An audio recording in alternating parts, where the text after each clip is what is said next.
В эфире телеканала «Итоги дня», в студии Надежда Саханская. Здравствуйте. И вот о чем расскажем вам сегодня. Уже неделю в микрорайоне Северный города Ленска 14 многоквартирных домов остаются без холодной воды. Виной стало промерзание части трубопровода. Финал года для депутатов Якутской городской думы. Время подведения итогов и определения вектора развития на будущее. На заключительной 22-й сессии народные избранники рассмотрели сразу 11 вопросов. Если у себя дома не сидится, то русский язык становится обязательным для изучения. Почти 17 тысяч мигрантов воспользовались услугами Центра социальной и культурной адаптации. Уходящий год был посвящен Году защитника Отечества. Именно тема служения России стала главной в ходе грандиозного проекта Якутского музея имени Ярославского. Показать тепло и преданность делу подрастающему поколению. Расскажем о развитии легкой атлетики в республике. Уже неделю в микрорайоне Северный города Ленска 14 многоквартирных домов остаются без холодной воды. Виной стало промерзание части трубопровода. В связи с низкими температурами работы по восстановлению водоснабжения затягиваются. Ситуация на контроле у глав района и города, а также прокуратуры Ленского района. Работы должны быть окончены уже сегодня. Целую неделю жители 15 домов микрорайона Северный оставались без холодной воды. На данный момент ее нет в 11. В 4 подачах ОВС восстановлено. Власти организовали ее подвоз. Ежедневно ее доставляют водовозные машины предприятия «Татнефть-Восток». Техника в течение 3 часов курсирует по нескольким точкам микрорайона. Также выдается бутилированная вода. У меня здесь бабушка живет и мама моя. Вот, и у бабушки из крана льется просто кипяток один. Сейчас пришла, вообще нету воды. То есть, только кипяток льется с горячего крана и все. Я просто видела объявление, к бабушке приехала, увидела, что воду должны привезти. Вот к этому времени приехал, чтобы ей принести воду. Потому что, чай хотя бы скипятить, там надо воду чистую. Причиной аварии стали сильные морозы, из-за которых перемерзла часть трассы холодного водоснабжения. 400 метров трубы были не заменены во время ремонтных работ, проведенных ранее подрядчиком. Надо сказать, что сети микрорайона находятся в плачевном состоянии. Замене подлежат все, но на это требуется баснословная сумма денег, которой нет в бюджетах муниципалитета. Были вынуждены мы уже осенью изыскивать свои какие-то мероприятия, отменять, изыскивать свои деньги. Вот мы на 2 миллиона заключили контракт на основании закупочных процедур, сделали работы самых проблемных участков. С 2001 года, по большому счету, никаких работ там не проводилось. По замене сетей всего микрорайона Северный теплоэнергосервис просчитывали, надо порядка 127 миллионов. Конечно, решение проблемы – это попадание микрорайона Северный в программу переселения, в 3-й этап программы. А пока же властям приходится выкручиваться, исходя из имеющихся средств. С первых часов аварии на месте работают ремонтные бригады. Всего 24 человека, из них 11 сварщиков. Задействована спецтехника. Все материалы в наличии. Несмотря на низкий температурный режим, прокладка и восстановление участков сети ведется без остановок. Мы должны закончить работы и запустить воду, холодное водоснабжение 24 числа в среду, но все еще будет зависеть от погоды, потому что теплоэнергосервис сможет отключить котельную для того, чтобы подсоединиться к сетям, только когда температурный режим будет не ниже 30 градусов. Они говорят, что благоприятная погода для подключения – это воскресенье, понедельник. Круглосуточно в микрорайоне работает оперативный штаб. Он находится в здании спортивного комплекса «Карат». Специалисты городской администрации отвечают на все вопросы жителей, также помогают решить возникшие проблемы. Ситуация находится под контролем прокуратуры района, также глав города и района. Система отопления, слава богу, у нас работает, там были периодические аварийные ситуации, но ТЭС достойна с управляющей компанией, то есть они устраняли эти, но ХВС у нас перемерз. Протяженность сети сегодня составляет порядка 400 метров. На сегодня у нас работа, мы идем сегодня уже к завершающим таким этапам работы, проложили уже магистраль основную, сейчас идет подвод к домам. В принципе, бригады по сварщикам и слесарям сегодня усилились. Аварийно-восстановительные работы продолжаются. Из 15 домов в 4 уже восстановлено холодное водоснабжение. В остальных домах холодная вода появится до конца этой недели. Светлана Болеева, Виталий Андреев, Ленск. Мировой судья Нерюнгринского района вынес приговор по уголовному делу в отношении 50-летнего кемеровчанина, прибывшего в город Нерюнгри для работы на угледобывающем предприятии. Он признан виновным в совершении преступления – покушения на дачу взятки лично в размере, не превышающем 10 тысяч рублей. Судом установлено, что в июле этого года мужчина, следуя домой и находясь в аэропорту, распивал спиртные напитки, вел себя грубо, выражался нецензурной бранью в досмотровой зоне аэропорта. Из-за противоправного поведения авиакомпания отказала ему в перелете и вернула багаж. Сотрудниками линейного отдела полиции правонарушитель был доставлен в дежурную часть для составления протокола об административном правонарушении мелкое хулиганство. Обвиняемый предложил сотруднику полиции 5000 рублей и попросил не привлекать его к административной ответственности. Полицейский от взятки отказался и задержал мужчину. С учетом позиции государственного обвинителя Нерюнгринской транспортной прокуратуры мировой судья признал подсудимого виновным и назначил ему наказание в виде штрафа в размере 25 тысяч рублей. Приговор не обжалован, вступил в законную силу и исполнен. Строительство железнодорожной линии Нижний Бестях-Магадан является одним из ключевых направлений проекта по созданию северо-восточного транспортного коридора Российской Федерации. Подробности далее. В Магадане состоялось заседание совместной рабочей группы по строительству железнодорожной линии Нижний Бестях-Магадан. Делегация нашей республики под руководством генерального директора компании «Железные дороги Якутии» Василия Шимохина обсудила в нем ключевые аспекты реализации проекта строительства транспортной инфраструктуры. Был очень заинтересованный разговор со стороны и предприятий Магаданской области, и правительства Магаданской области. Результатом этих переговоров остались, во-первых, контакты, во-вторых, возможности уже сегодня части перенаправления груза через Нижний Бестях. А поездка в Магадан была очень плодотворной и полезной и для Магаданской области, и для нас, как для железнодорожников. Экономическое обоснование проекта – это богатство недр. В зоне будущей железнодорожной линии расположено более 140 месторождений полезных ископаемых. Строительство железной дороги до Магадана мы предусматриваем в 3 этапа. Первым этапом строительства от Нижнего Бестяха до поселка Хандыга с пересечением реки Алдан в районе поселка Хандыга мостовым переходом в совмещенном исполнении. Мы предусматриваем строительство мостового перехода в створе с автомобильной дорогой. Значит, вторым этапом предусматривается строительство от Хандыги до Сусумана, ну и конечным этапом, третьим, от Сусумана до Магадана. Общая протяженность линии мы видим 1629 километров. Мы сейчас глубоко погружены в первый этап Нижний Бестях-Хандыга протяженностью 375 километров. Компания «Железные дороги Якутии», ежегодно увеличивая экономическую эффективность, с уверенностью начинает этот проект, который позволит создать надежную логистическую артерию на востоке России. Власий Сергеев, Анатолий Гоголев, Магадан, Якутск. Финал года для депутатов Якутской городской думы – это время подведения итогов и определения вектора развития на будущее. На заключительной 22-й сессии народные избранники рассмотрели сразу 11 вопросов. Ключевыми стали утверждение трехлетнего бюджета и важные изменения в правилах застройки столицы. Подробности в материале Дарьи Короленковой.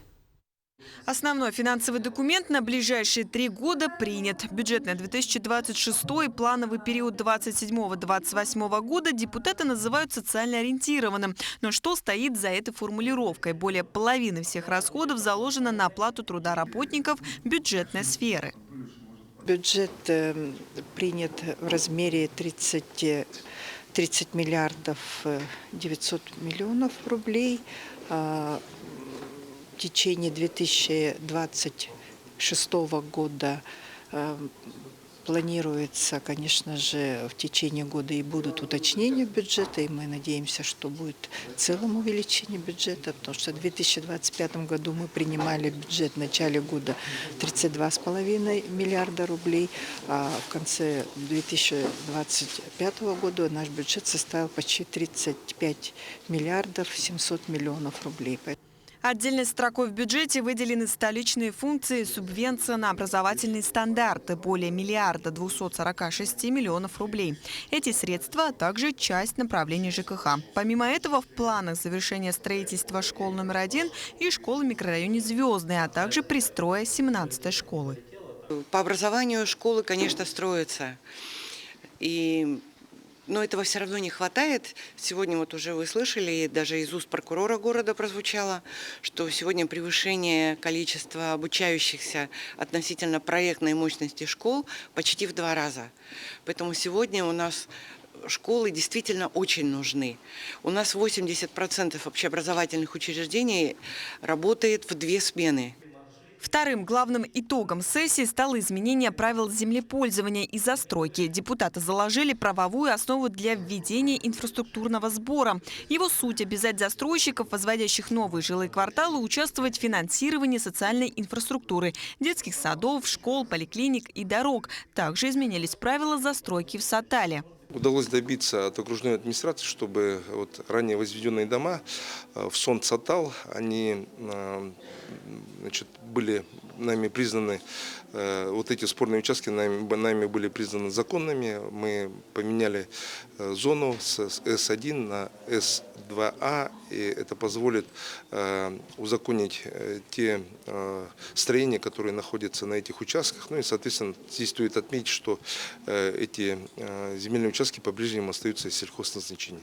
Кроме того, на сессии решены кадровые вопросы. Внесены изменения в положение о Департаменте цифрового развития. Но главный акцент депутаты подчеркнули вновь. Несмотря на все нововведения, бюджет Якутска сохраняет свою социальную направленность. Дарья Короленкова, Артумен Наговицын, Якутск.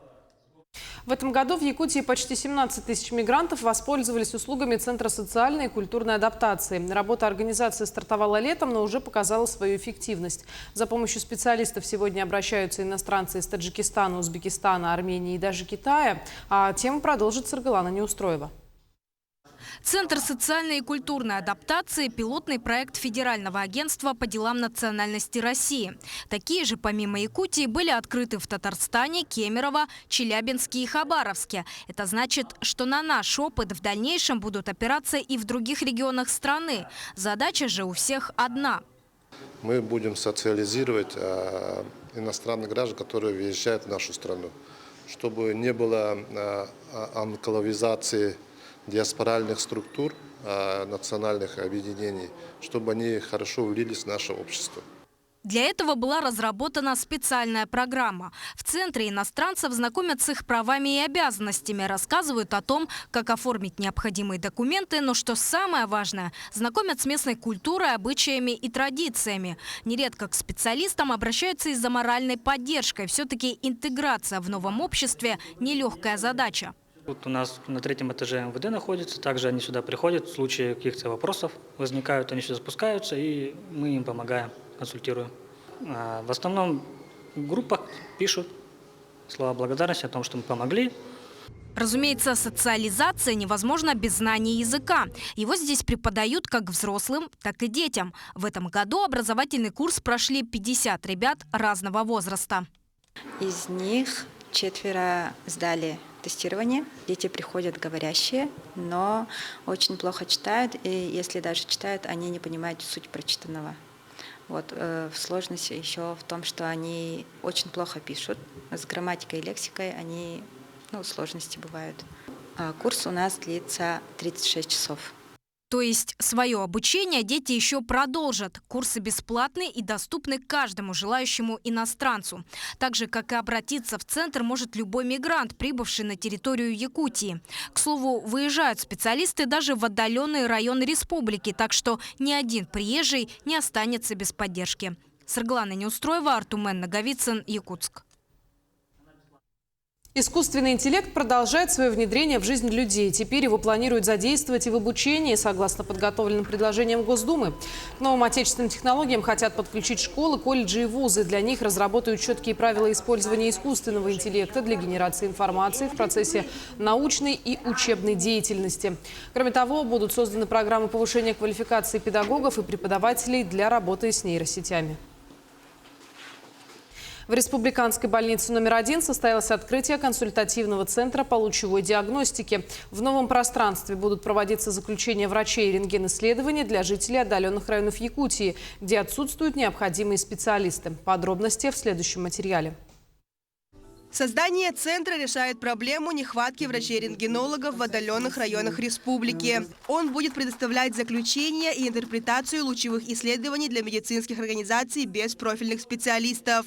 Это обеспечит круглосуточный доступ к экспертным мнениям, снизит риск диагностических ошибок и поможет врачам первичного звена. Мы работаем на одной цифровой платформе, где в режиме реального времени поступают снимки, и мы сразу же в течение реального времени описываем эти снимки, и заключение возвращается сразу же в те районы, откуда поступила заявка на описание рентген-снимков и по лучевой диагностике. Большую роль в диагностике играют цифровизация и искусственный интеллект, которые помогли улучшить качество, точность и скорость, а также минимизировать риск ошибок при интерпретации результатов обследований.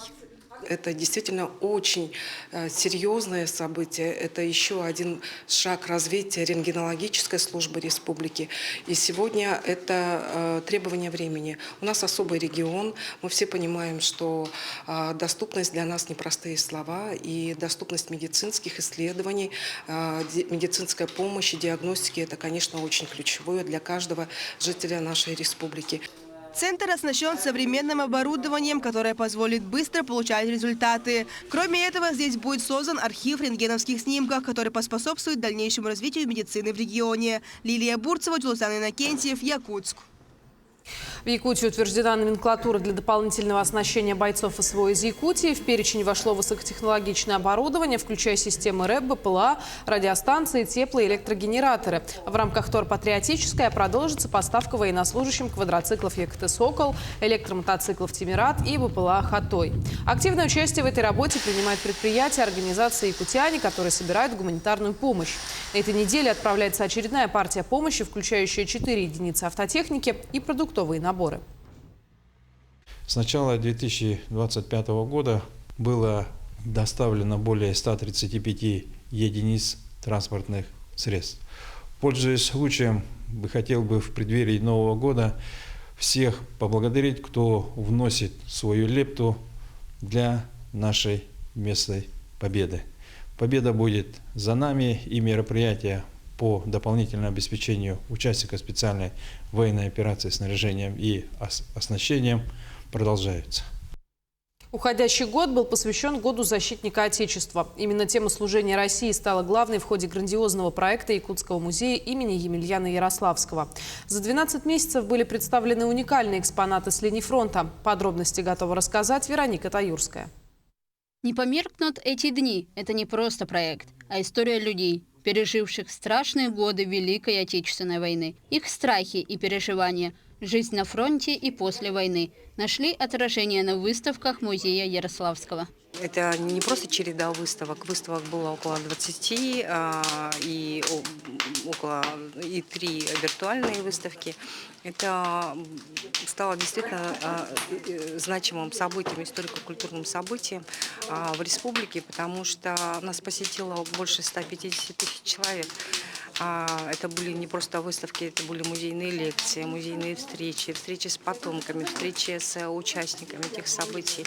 Большой проект музея Ярославского включал в себя выставки «Голос с фронта. Только победа», совместную выставку с республиканской газетой «Саха-Сире. Реликвии Великой Отечественной войны», дальневосточный исторический форум «Победный Дальний» к 80-летию победы над милитаристской Японией и окончанию Второй мировой войны, а также другие. Якутский музей представил свои экспонаты, связанные с участниками, якутянами войны с Японией, их фотографии, личные вещи и награды.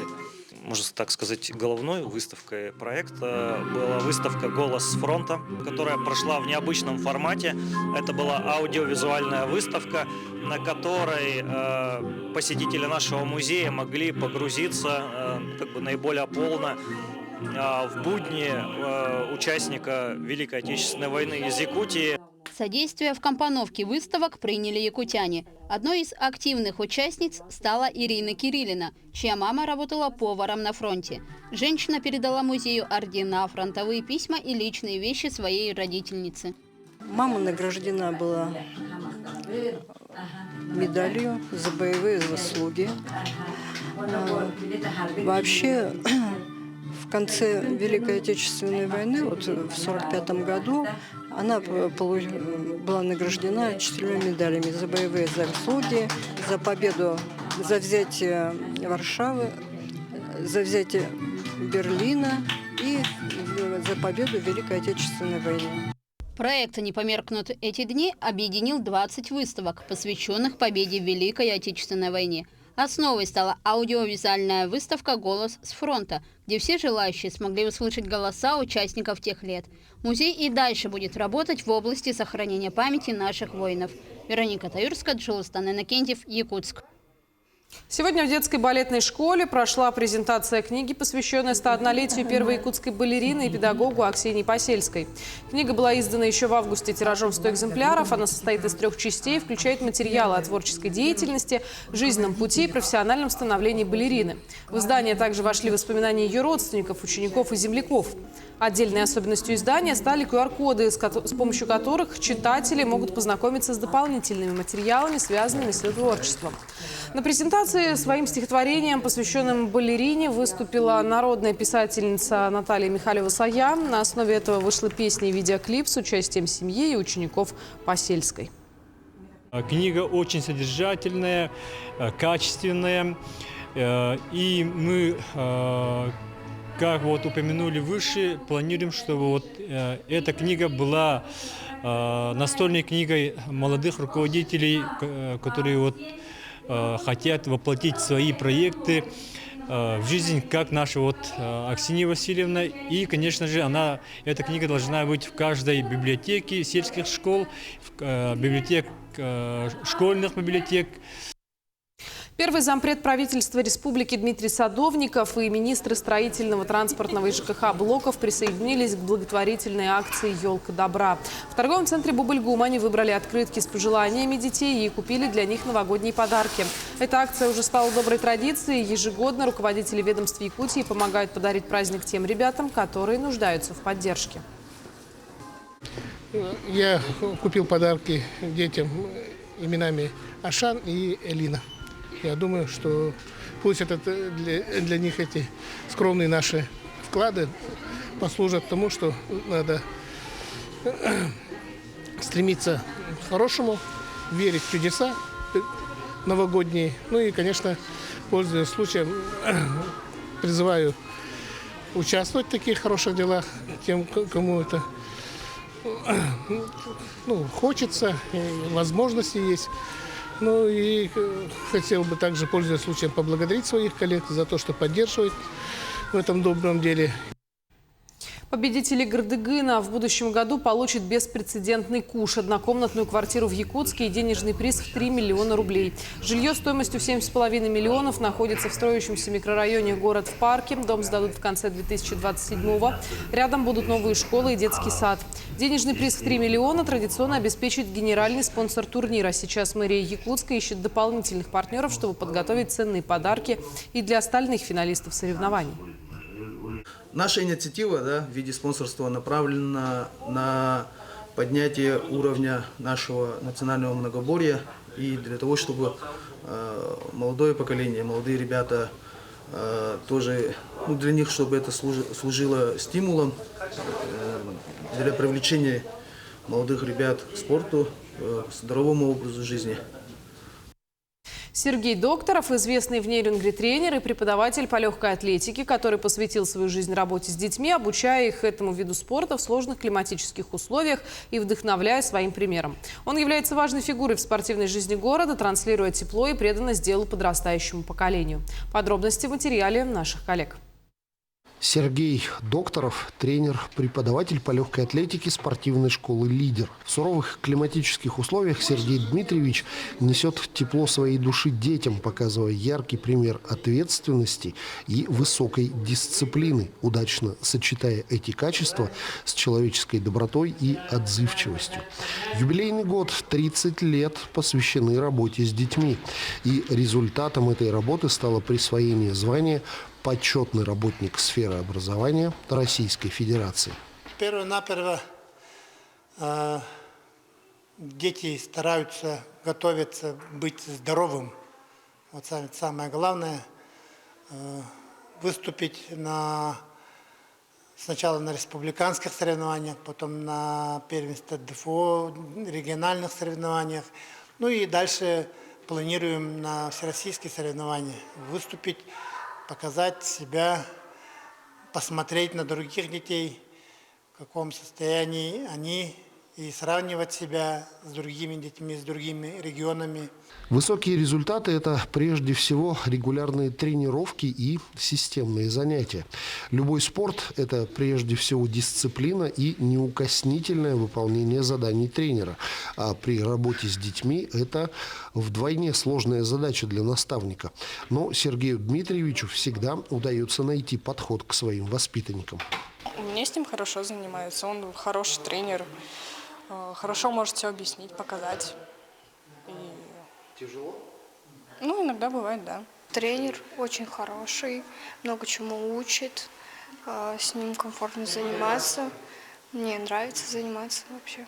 Я успела побывать в спартакиаде, я в Якутске ездила на соревнования, в Намце, в Хабаровске была, ездила. Сейчас под руководством Сергея Докторова юные нерюнгринцы ведут активные тренировки и подготовку к участию в международных играх «Дети Азии», которые пройдут в 2028 году. Иван Лазаренко, Захар Головин, Андрей Гаянов, Нерюнгри. Это были все новости к этому часу. Мы продолжаем следить за развитием событий. До встречи в дальнейших эфирах.